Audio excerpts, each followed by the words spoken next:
people involved in outdoor activities should be aware of the increasing lightning danger in this area and move indoors. The thunderstorms producing the lightning will approach the Interstate 35 corridor between 10:30 p.m. and 11:30 p.m.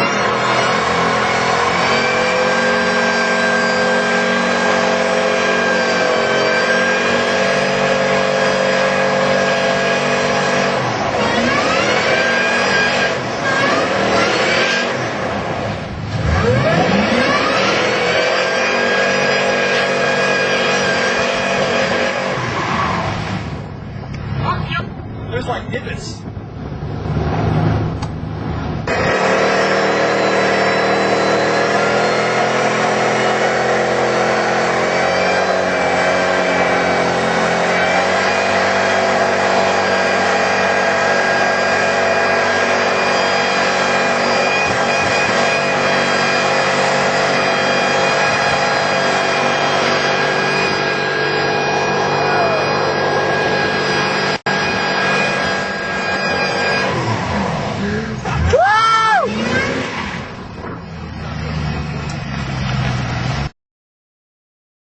Rubber ball?